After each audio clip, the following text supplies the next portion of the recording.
I'd like to welcome you to our online presentation today. We are broadcasting live from Ecuador, and we're here to talk about the culinary tours actually in Peru and in Galapagos extensions that you can offer to your clients along with those. And we're joined by the entire team at LatinTrails today. You're going to be hearing from several of them as we go along, but we're going to start by speaking with Santiago. So Santiago, welcome. Hi Lee, thank you and good morning everyone and welcome to this new webinar.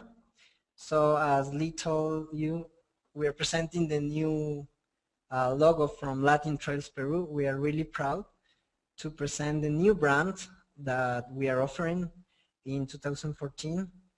That's going to be that we have a lot of programs in Peru that we will be offering this year. So welcome to this webinar. We will be talking about one of the programs that it's the culinary tours in Peru. And we got Nicole, that it's the sales representative from LatinTrails Peru. And also I get Francisco that is going to give a little introduction about the Peruvian cuisine. So welcome Francisco to this webinar. Thank you, Santiago, and welcome everyone as well. As my colleague said, I will give a brief introduction about gastronomic tours in Peru. And let's start by saying that Peru's cuisine is well-renowned worldwide due to its variety of products and the attempts in creating new fusion styles among gourmet food dishes. Within the last few years, Peru has become one of the leading countries in the region among gourmet food, which, by the way, it has developed a new market segment of travelers along the tourist industry, which focus on gastronomic tours. The gastronomic tours allow travelers to taste a wide range of local menus, as well as the fusion of local food with international dishes. Peru has a diversity in weathers as well as a variety in ecological resources. So therefore, it allows a wide range of dishes to choose in its daily menu, such as the ceviche, which is a kind of seafood cocktail, or the barbecue cuy, that's a guinea pig from the Andes, and of course the chicken spice sauce, just to name a few dishes. Another ingredient that has helped to make the Peruvian food so desirable is the country's historical immigration. Along its multicultural development, Peru has received the influence of Western and Eastern traditions, such as the contribution of soups from the Spaniards, Arabic influence on sweetmeats, Italian with the pastas, Japanese with the finest details in the elaboration of fishes and seafood, and of course the Chinese with the creation of the chifas, which is a Chinese restaurant adjusted to the Peruvian taste menu for Asian food. Now I will give the word to my colleague Nicole, and she will give you further information about Peru. Let's welcome Nicole. Thank you, Francisco. Welcome everyone at this webinar.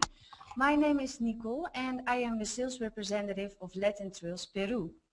In Peru you find Inca cities and kingdoms from Spanish colonial times, the snow-capped Andean peaks, grazing llamas, Lake Titicaca, Colca Canyon and the tropical Amazon rainforest. But besides all those highlights, you also need to visit Peru for its excellent cuisine. LatinTrails developed a gastronomic tour where you will explore the highlights of Peru while you discover why Peru has won the top culinary destination of the world 2013. During the gastronomic tour, you will get to learn the Peruvian cuisine and how to make typical dishes. You will visit a typical Peruvian market where you will find the unique foods like chirimoya, lucuma, aguamanto, and pacay. Foods that you will find in the Andes of Peru. Furthermore, you will learn to prepare the famous pisco sour, Pisco Sour is a cocktail originated in Lima and was invented by Victor Morris, an American bartender. Morris left the United States to work in Cerro de Pasco, a city in central Peru. He opened Morris Bar in Lima, and his saloon quickly became a popular spot for the Peruvian upper class and English-speaking foreigners. In Arequipa, you get to learn to make rocoto relleno. This is a Peruvian dish which originated from the city Arequipa. This dish is made by stuffing fried minced beef, boiled egg inside the rocotos, and then topped with melted cheese, baked and served. Rocoto means hot peppers, and it is one of the most famous dishes of Peru. It is served as one of the top Peruvian cuisines all over the world. And last but not least, ceviche. This is a popular seafood dish in the coastal region. Ceviche is typically made from fresh raw fish, marinated in citrus juices and spices with ají or chili peppers. Additional seasonings such as chopped onions, salt and coriander may also be added. And the ceviche is originated in Peru. In our gastronomic tour, we combine the highlights of Peru with the Peruvian cuisine. I will give you an explanation now of our gastronomic tour of 9 days and 8 nights. This tour is based on luxury hotels, private transport, private tours, and all meals included. The first day at your arrival in Lima, you will be welcomed by our driver and taken to your hotel in Miraflores. In the afternoon, you will go on a guided excursion to the magical water circuit, the largest water fountain compound in the world, certified by Guinness World Records. Here you will enjoy a wonderful display of water, light and music. Afterwards, you will be able to enjoy a buffet dinner at La Dama Juana restaurant, one of Lima's most famous places to explore the best of Peru in one place. Enjoy the delicious food and of course also the typical dance show. Your culinary adventure begins in a typical Peruvian market, where you will find a wide variety of Peruvian products and unique foods like the chirimoya, lucuma, aguamanto and pacay. You will also visit the exclusive restaurant La Rosa Nautica. And here you will learn to prepare the famous pisco sour by an expert barman and the delicious ceviche prepared by the chef of the restaurant.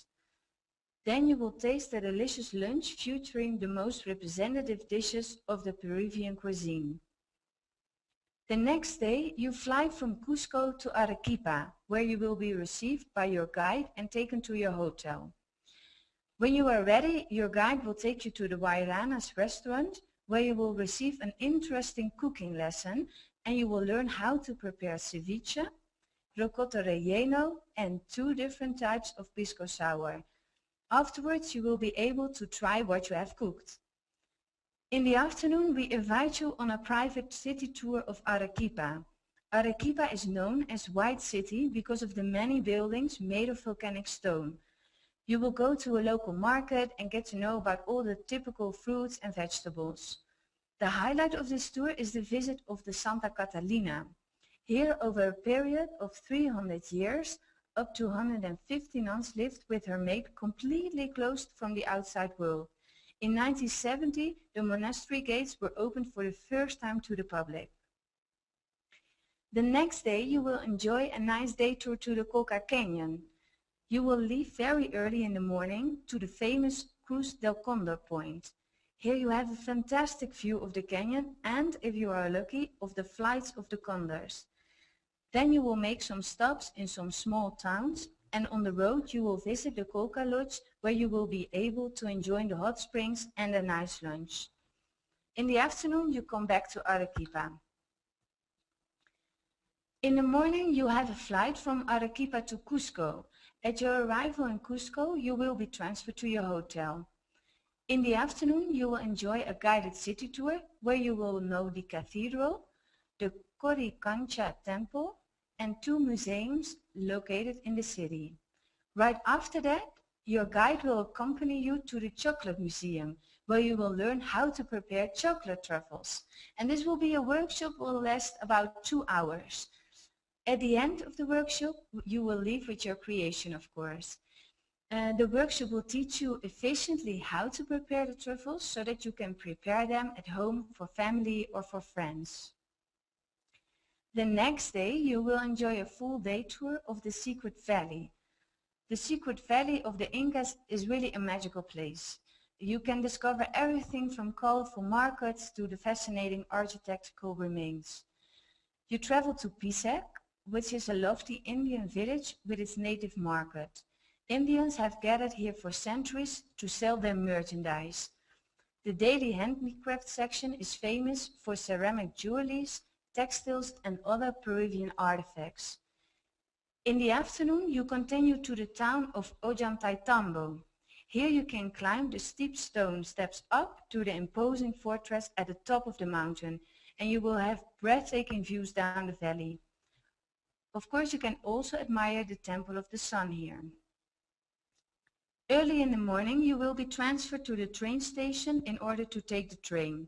Your guide will go with you on the bus up to Machu Picchu, what will be around 30 minutes by bus. Once you arrive in Machu Picchu, you will have a guided tour of approximately 2 hours and 30 minutes. You will be able to visiting the Inca terraces, the agricultural sector and the urban sector. Then you will be able to have plenty of time to explore this mystery city by yourself. There are various things to do.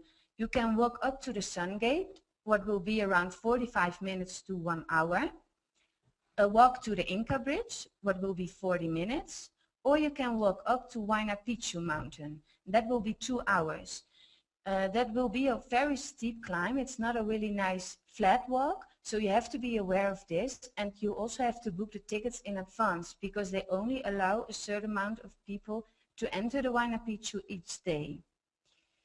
In the afternoon you will take the bus down to the town of Aguascalientes in order to catch the train back to Cusco. When you arrive at Cusco's train station, you will be picked up and taken to your hotel. Today you will have a flight to Lima, and on your arrival you will be taken to your hotel in San Isidro. Right after, you will enjoy a tour where you will visit the Larco Museum, the largest and most impressive pre-Columbian art collection in the world. Its new galleries display the best and most complete collection of gold and silver of Peru. Afterwards, you will have a typical lunch, and in the late afternoon you will be taken to a local restaurant to enjoy a delicious dinner. The last day you will be taken to the airport of Lima in order to take your flight back home. Besides this gastronomic tour, we also offer a gastronomic tour to Machu Picchu, which is really a unique tour. During a 3-day and 2-night tour, you are living an exceptional experience, sharing unique and unforgettable moments with local families. The Peruvian farmers will share with you everything they know about organic and fair trade farming of cacao, coffee, tea, and many other exotic fruits and plants. The highlight Machu Picchu will then be the crown on your trip. The next day you will visit Julia's family and farm. You will receive a welcome juice, a traditional lunch and dinner. You can share this together with the family and even prepare this together. You will do also some other activities in the farm and house, like visit a tea plantation and factory, do the coffee process from farm to cup, and discover exotic fruits. You will spend the night at Julia's farm with private bathroom and hot water. The next day you will visit Rosa's cacao plantation. Here you discover the cacao tree and fruit, learn about harvest, fermentation and drying of cacao beans, roast and grind the cacao beans from the farm, and then prepare a hot chocolate. In the afternoon you walk from Hidroelectrica to Aguascalientes. This will be a flat and nice walk in the wonderful nature near Machu Picchu. You will spend the night in Aguascalientes. The next day, early in the morning, you will visit with a guide Machu Picchu. This will be a semi-guided tour of approximately 2.5 hours, and afterwards you will have time to explore the city by yourself. As you can see, a really authentic and unique experience which combines the local products of Peru with the highlight Machu Picchu. We combine in our gastronomic tours the highlights of Lima, Colca Canyon, Cusco and Machu Picchu with the Peruvian cuisine of pisco sour, ceviche, rocoto relleno, and typical foods. An interesting way to get to know the land of the Incas and the top culinary destination of the world. If you would like to book afterwards an extension to the Galapagos, that's also possible.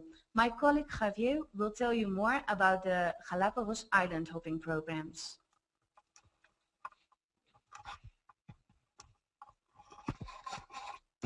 Hello with everyone, my name is Javier Echeverria, I'm the sales manager from LatinTrails.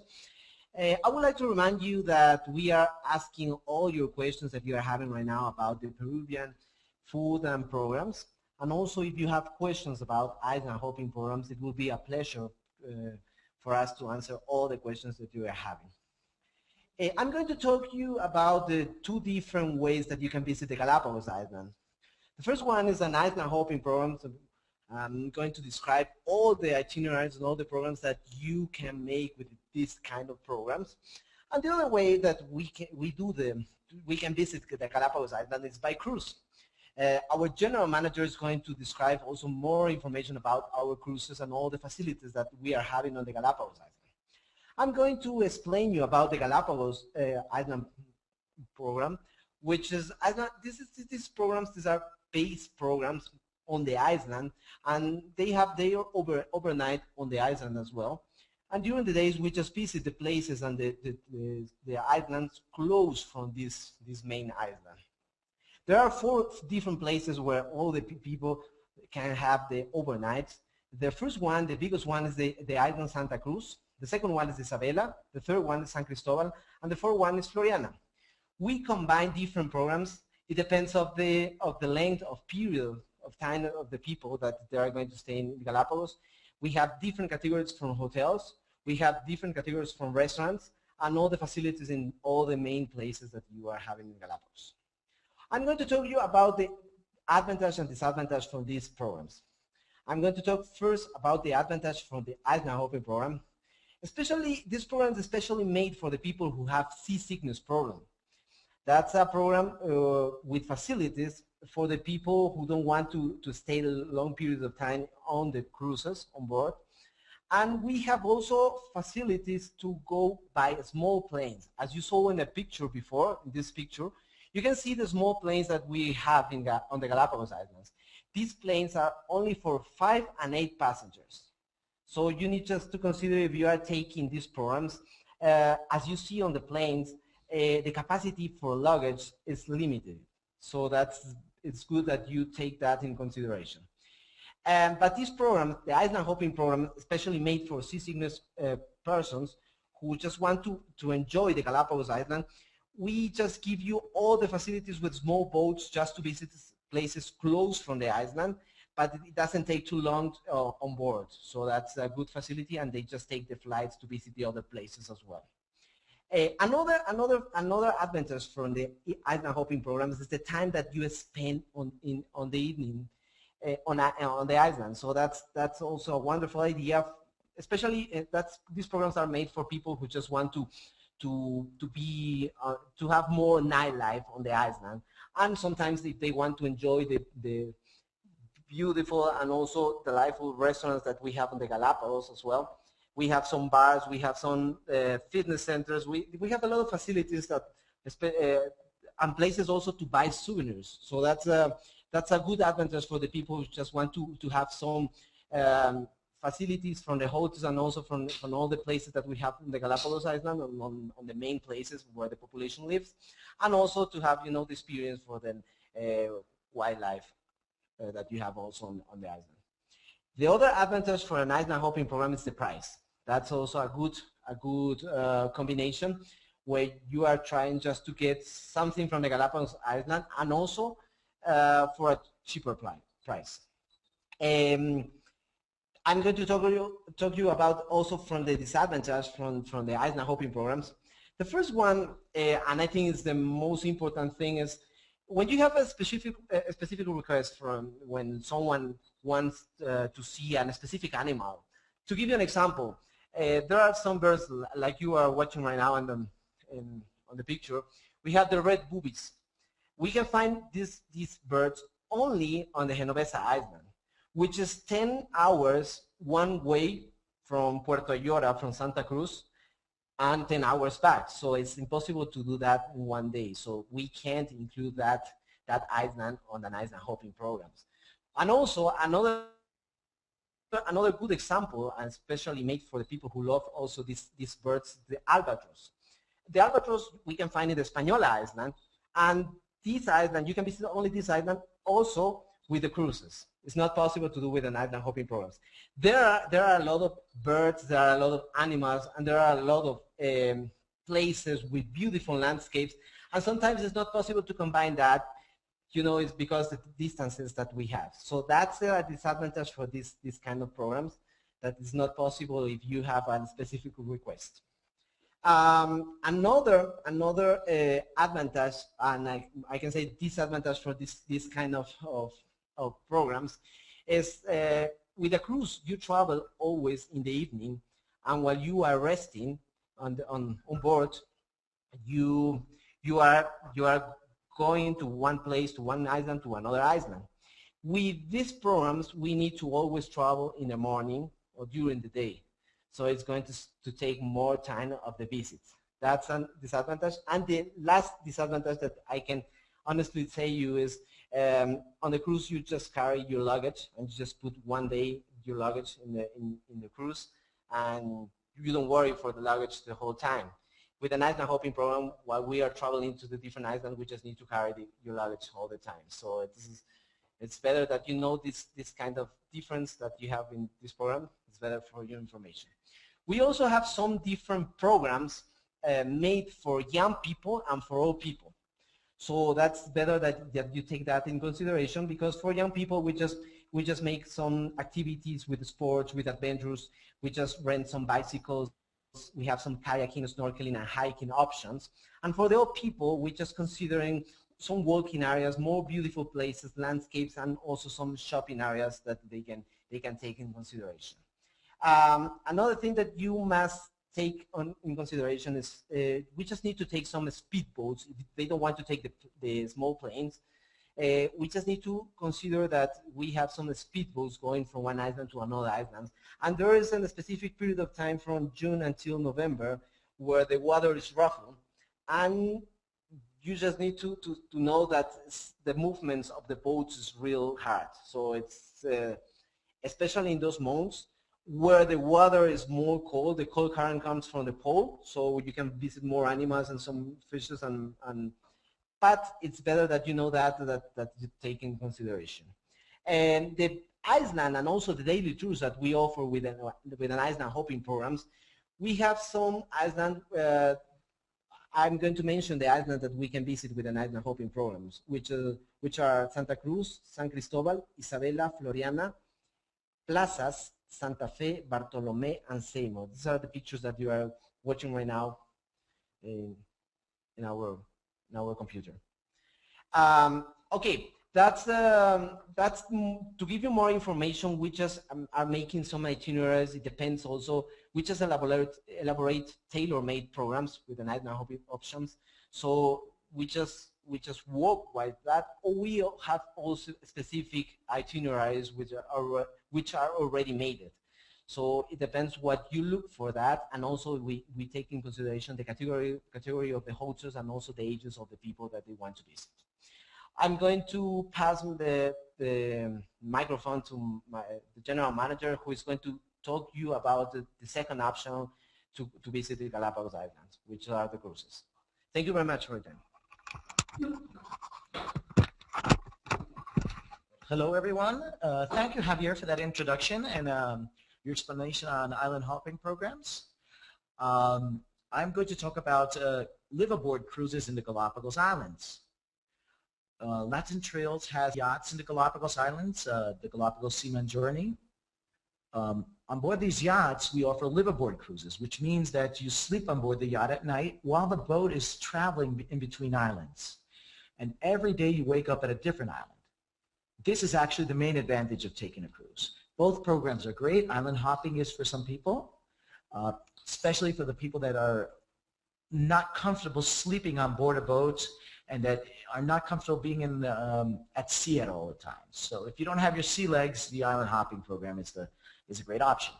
For those who want to see the Galapagos more in depth and want to get to see the most amount of wildlife, visit the more remote islands, the cruise experience is the far better option.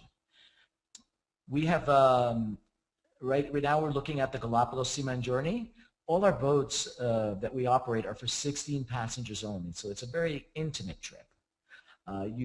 You arrive at each island in small groups, and on board you actually are in small groups, so this allows our crew to give let's say a better pampering.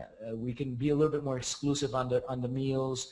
We can cater to specific diets, and you have but again, the main advantage of being on board a cruise is that you wake up at a different island every day and that you don't have to travel during the day to the next island. Here we have one of our matrimonial cabins on board the Seaman Journey.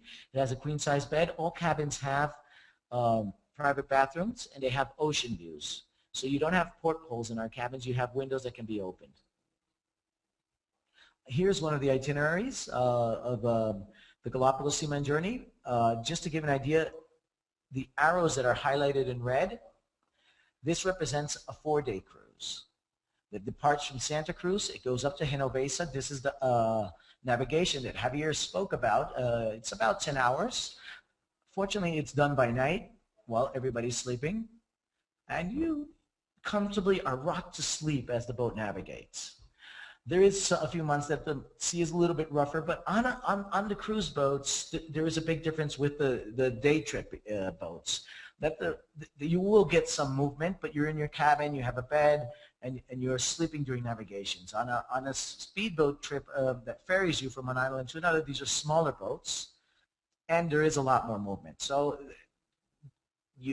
for the people that get seasick, the island hopping program, yes, you spend more time on land, but your speedboat transfer is a little bit rougher. We actually, and in this itinerary, apart from visiting Genovesa, we also visit Santa Cruz Island.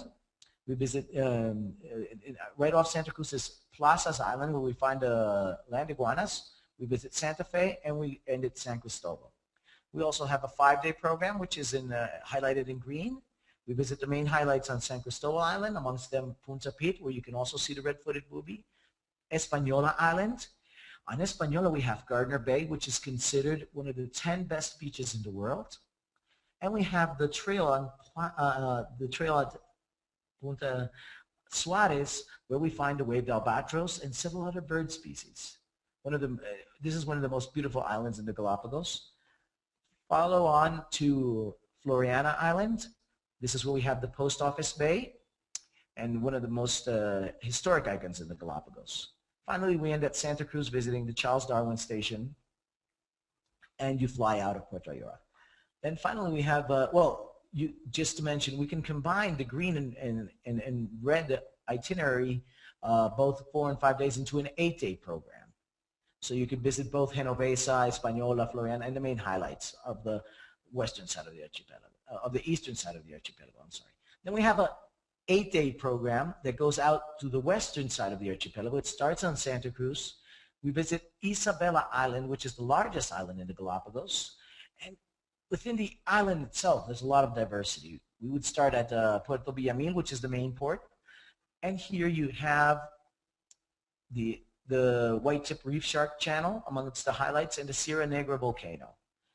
We would go on to the western Bolivar channel, which is actually this isthmus that's between Fernandina and Isabela. And here we find whales, a lot of dolphins, and great marine life. And throughout this itinerary, we're going to encounter penguins, flightless cormorants as unique species of the western side of the Galapagos. Fernandina is the youngest island. It's right to the left of Isabela, where my cursor is.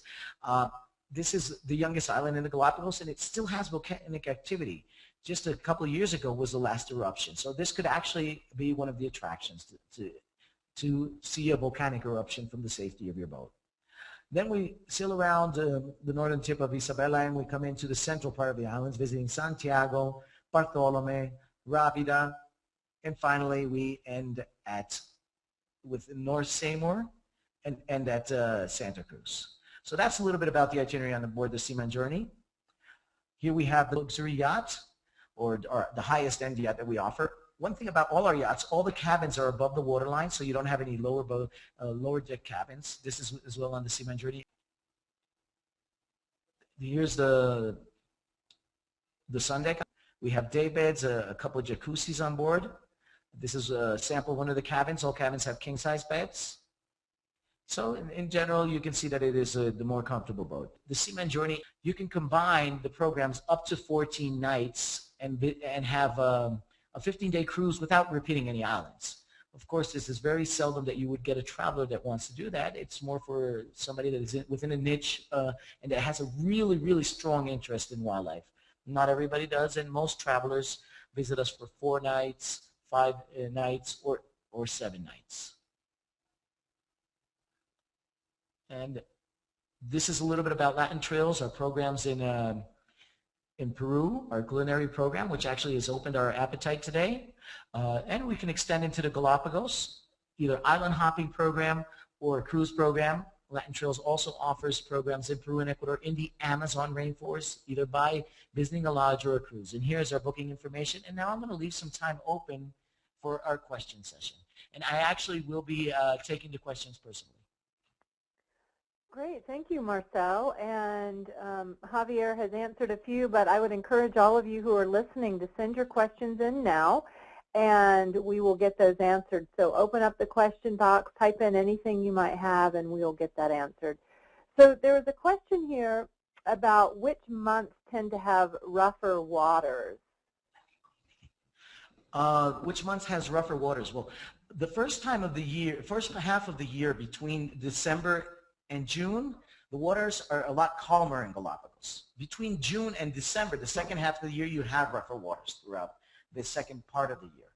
Now, it really depends on the itinerary you select as well, because if you select, I'm just going to scroll back. Okay, here we go. If you select the Southern Island itinerary, where my cursor is, the itineraries that are highlighted in red, this is more calm because you're within the archipelago. You're not going at the edges, like on the western side over here, where the blue itinerary is. This is the western side. You're actually going out towards open sea a little bit, but you're still within the island. So there's certain parts of the navigation that will be rougher, but not all of it. Like when you're in the central part of the islands, you're going to have a lot more calmer water because the sea currents are blocked by the islands themselves. So if you take a southern island itinerary, just going in this one that's highlighted in red, you'll be fine year-round, usually. But as I said, from June through December, the weather, the sea is a little bit stronger.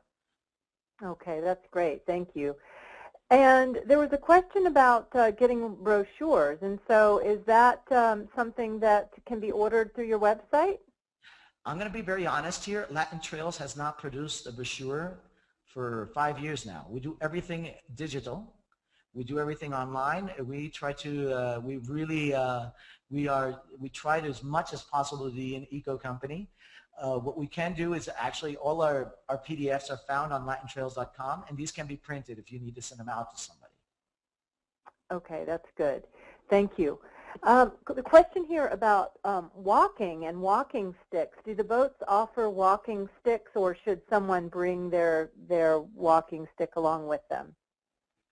We do offer walking sticks on board all boats. Now, these are made out of wood, and they're one size only. They have a so it might not, might be perfect for everyone. We just we have it's a wooden walking stick. It has to have a rubber tip at the bottom. So take in mind, if you bring your own walking sticks, you have to have a rubber tip at the bottom to protect the islands. Okay. Oh, good. That's good to know. All right. Well, what would be the best time to see the most wildlife? Wildlife is there all year round. There is no time of the year in the Galapagos that you will not encounter wildlife. I mean, if you have a specific species that you want to see, let's say the Galapagos penguin, you're actually better off in the rougher months between June and December, which it gets a little bit cooler in the Galapagos because of the sea currents, and you'll have the population of penguins will be striving and they'll be more active, and but that doesn't mean the rest of the wildlife is active at that time of the year. It depends. I mean, for example, between November and December, you'll have more dolphins. The wave albatross is not present between December and March. It's present between March and December on Española Island. So this is actually, it's not seasonal in terms of all the wildlife. It's just specific species that have seasonality in the Galapagos. We have a wildlife calendar where it tells you the activity of each animal in January, between January and December. So every month there's something going on in Galapagos. You know, there's in September, which is actually one of the rougher months at sea, you have the baby sea lions coming around. And you can encounter many of them. The sea lions are giving birth because that's actually when the sea has more nutrients. So you can really enjoy, you know, the hatchlings of the birds as well between September, October, November. So there's something going on in Galapagos all year round. Great. Well, sounds like a wonderful place. And for those of us in colder climates, it sounds like the perfect place to be now. Well, yes, actually, we have some really great weather in the Galapagos. And, you know, one thing is, you know, even though we say that, you know, June through December is the cooler months, we're talking about the temperature is going to be mid-80s, 85 degrees more or less. And then at night it might drop on the cruises because of the wind, but down to 80, 75, where you may need a windbreaker, but that's about it. So it's great weather all year round. Oh, good. Okay. I think you mentioned a wildlife calendar, and there was a question about whether that would be located on your website. It is on our website, but what we'll do as a courtesy is we're going to send it out by email to everybody that attended to this webinar. Oh, that's great. Perfect. Is Isabella a more rugged terrain that would make it difficult for someone who is not as active or who has limited mobility? Well, yes and no. Actually, if you're in Puerto Villamil, the first day we land on Isabela, we do a hike that's the Sierra Negra hike. And that is actually a 3-hour hike. It's a very difficult hike, but not everybody has to take that hike. You know, we divide activities. There's a flamingo lagoon, and there's other activities on Isabela where it's flat land and you can just walk around. And and that's what we're going to counter throughout the whole cruise. There will be certain landings that are difficult, and you can actually skip out on those. But most, I mean, on every itinerary we have flat land hikes. And it's not just about the hikes, because in the Galapagos you also do snorkeling and Zodiac rides. For example, a Zodiac ride will take you on the Western Island itinerary, will take you actually to where the penguins are, right off the islands on small islets, and you'll just have to sit around and you'll just circle around them. When you're snorkeling, we always snorkel within the bay. We give you life jackets and the equipment, and it's actually something that everybody can experience. We've done it with children. We've done it with seniors. And the snorkeling, I would say, is for everybody. Or you can do some sea kayaking. We always do it in a calm bay where there's no waves. And these are sit-on-top kayaks. So there's something for everyone to do. And there is always some beach activity where you can stroll along the beach, enjoy the sea lions. Now, there is some hikes, for example, in the Central Islands like Bartolomé, which not everybody can do. I'm sorry, it's up here. Because you have about 1,800 steps to get up to the top. So yes, that's a difficult hike.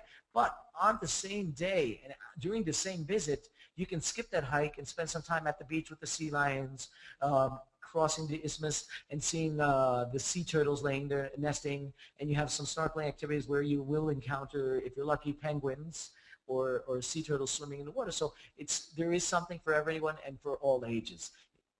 Not all hikes can be done by everyone, but there is something that everybody can do every day throughout the cruise. Okay, good. Well, I think we've answered most of the questions. There's just this last question, and that is about whether you are ever able to offer agent rates. All the time.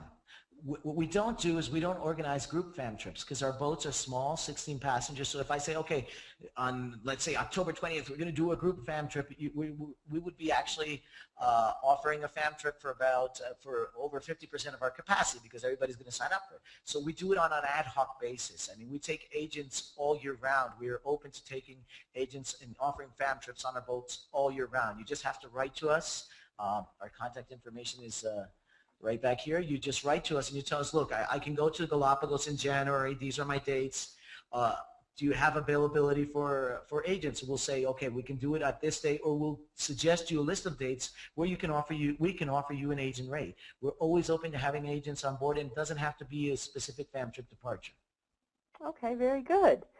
Well, I think that covers our questions. I want to thank all of you. We had so many nice comments here and compliments for what a lovely presentation and how much information you were able to share today.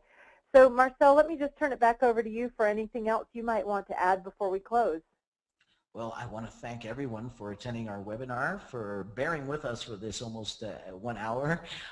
We hope we've not overwhelmed you with all the information. This webinar is going to be recorded and will be, you'll be able to backtrack on it. We'll have it on YouTube, and Lee will have it on travel webinars. And I just want to wish everybody a happy holiday, a great Christmas, a great New Year's, and just remember, we're here in Ecuador and in Peru, and we can help you out with custom travel programs throughout both destinations. Apart from the boats in the Galapagos, we are a DMC for both destinations. So thank you very much for listening to us. My thanks as well. And with that, we will say good day and conclude our webinar. Goodbye, everybody. Bye-bye.